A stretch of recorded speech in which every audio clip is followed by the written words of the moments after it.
This is True Girl, a podcast for girls and their moms. Together, we'll explore God's truth through us one drive at a time. This season that's one tractor drive at a time, as we experience faith lessons from the barnyard. You're about to grow closer to each other and closer to Jesus. On today's episode, Dana Gresh invites Stacy Ruda and you over for a cup of tea at her farmhouse. Dana's kitchen has big windows, and sometimes she gets very fun visitors.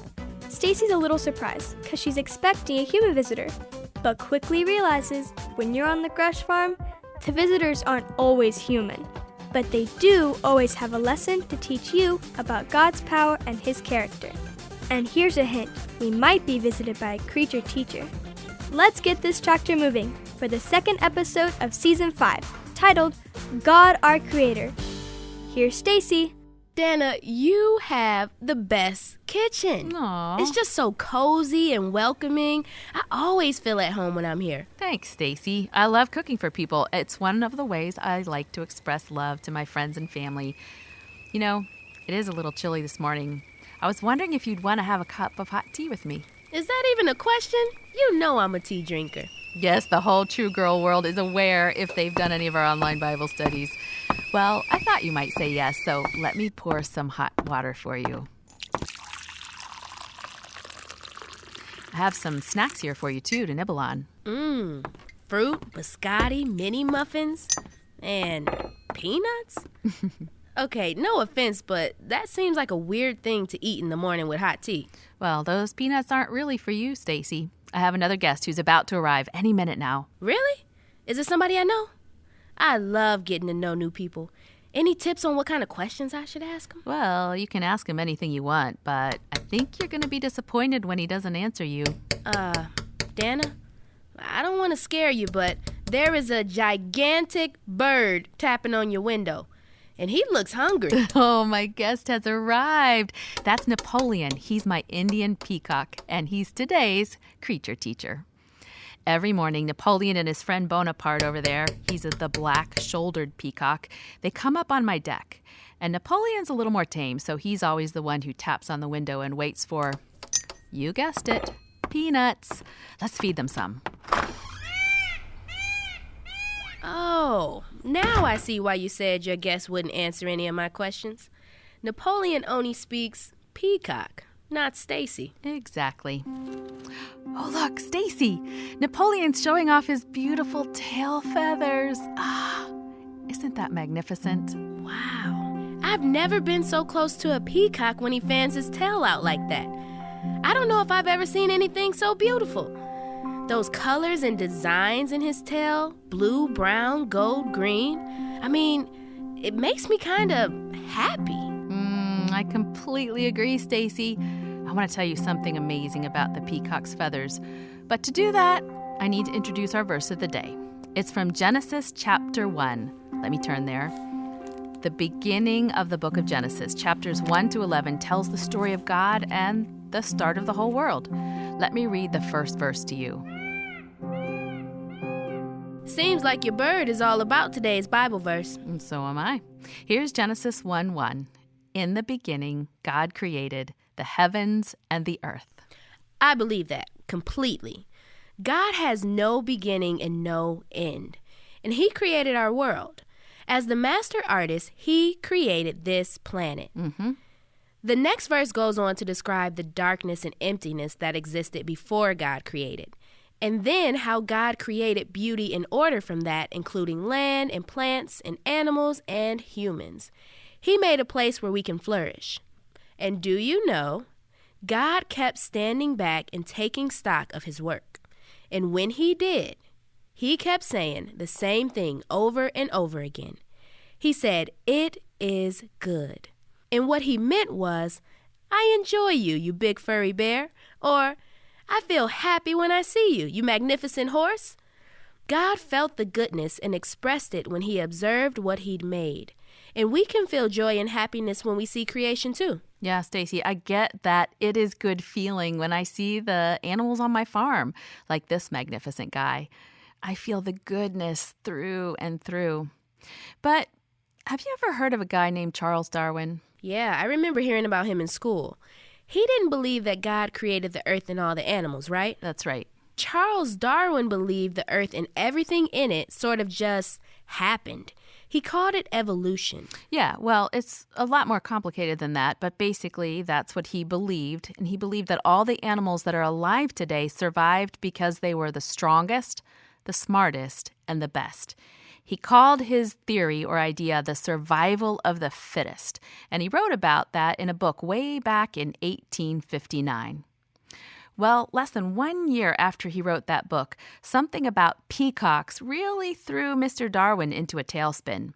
He sent a letter to a friend, and in it he wrote, "The sight of a feather in a peacock's tail, whenever I gaze at it, makes me feel sick." Now that's just silly.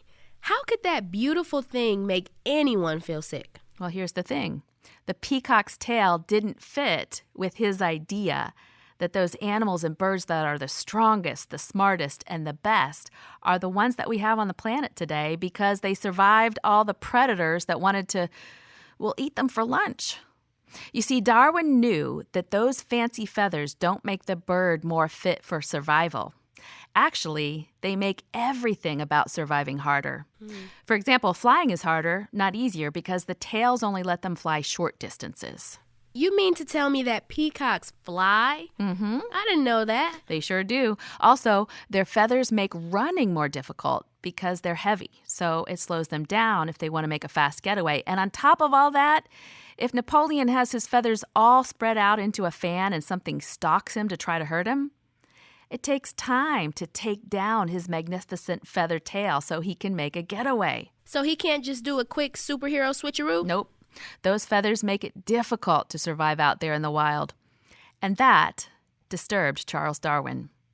Those feathers didn't fit his theory that the animals on our planet are here because they're the ones who easily survived out there in the wild with predators. And here's what I think. When Charles Darwin looked at a peacock's magnificent tail, he realized that what he'd written couldn't be true. You see, the peacock Darwin saw was doing what God designed it to do. It was being a creature teacher that told Darwin about God, our creator.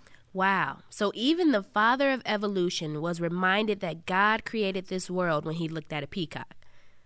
But, Dana, if the feathers make it harder for peacocks to fly, run, and get away from danger, then what is their purpose? Well, male peacocks do use them to attract a mate, and sometimes when there's another male in the area, they'll fan their tails just to kind of be territorial and say, "This is my space." But other than that, it really seems as though that beautiful tail is mostly for reminding people that God created. Let me explain that. Every year, Napoleon's tail feathers all fall out. Really? Yep. But they start to grow back right away. And you can see how it creates a fan shape, right? And at the end of each feather, there's that circle shape. We call that the eye of the feather. And those eyes are all evenly distributed. Well, all of that is pretty much a miracle. Mathematicians have marveled about this for a long time. You see, for those tail feathers to grow like that takes hundreds of math calculations. But somehow it grows perfectly every year on every peacock. Wow. Mathematicians actually call this a mathematical improbability. In other words, it cannot just happen unless an all-powerful God designed it and orchestrated it. Now I really feel that it is good feeling that God had when he first created the world. You know, as I'm looking all around me right now at trees, flowers, grass, the sky, and Napoleon the peacock snacking on his peanuts, it's pretty amazing the joy it gives me. True girl, I don't know about you, but I'm feeling all kinds of warm, fuzzy feelings right now. To think that God created so many beautiful and amazing creatures for us to enjoy, it's just almost too much for me to handle. Yeah, that's how I feel every morning when Napoleon comes looking for his peanuts. My heart just agrees with God. And you know what? Sometimes I actually say out loud, "It is good." True girl, I have an idea. Today, I want you to look outside or go outside and tell God, thank you. Thank him for every beautiful, amazing thing you see. Like, thank you for the buds on that tree. Thank you for the blue sky. Thank you for how my cat purrs. Or thank you for the feeling of the breeze on my face. Maybe even say, it is good. Agree with him that what he created brings joy and happiness. That is a great assignment, Stacy. I think Napoleon wants another peanut. Did you love meeting today's creature teacher, Napoleon the peacock? Every time you meet a peacock, not like you meet one every day, but when you do see one, or a photo of one, remember that they are proof of God, our Creator. They couldn't have just happened. Maybe you can even say what God said when He saw the peacock in His creation. It is good.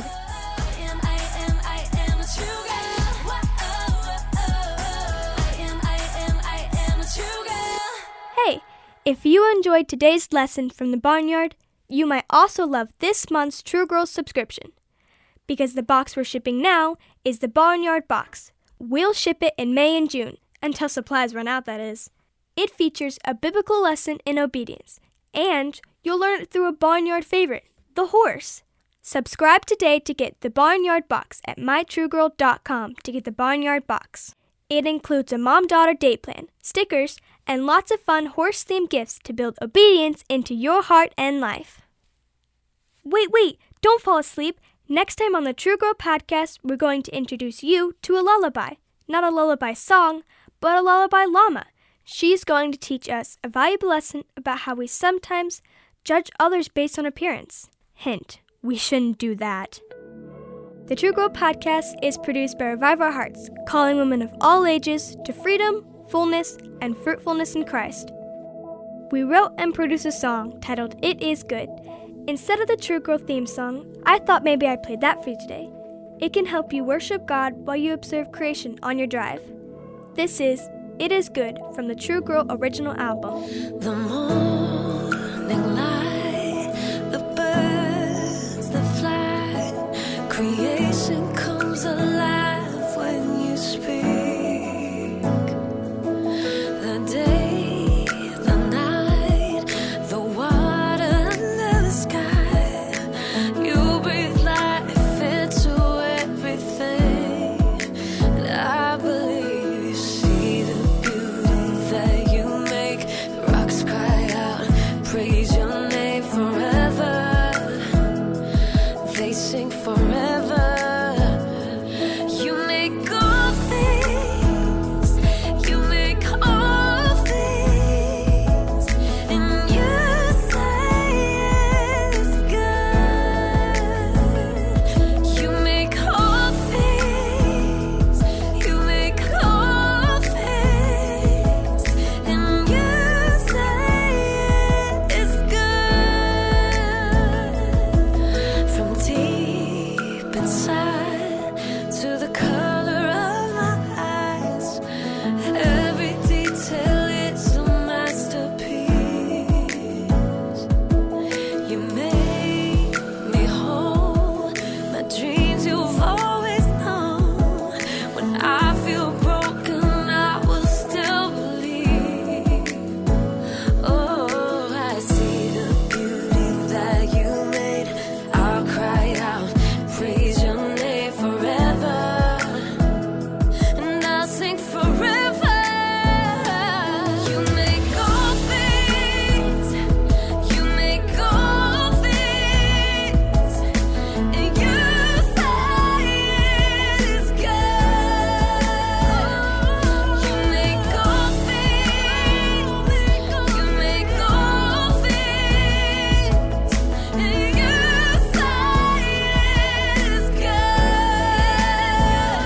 It is good. Oh, it is good.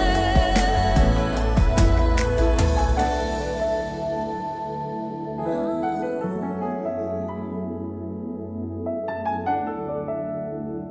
it is good. It's in your image, everything holds together, and I stand in awe, 'cause you got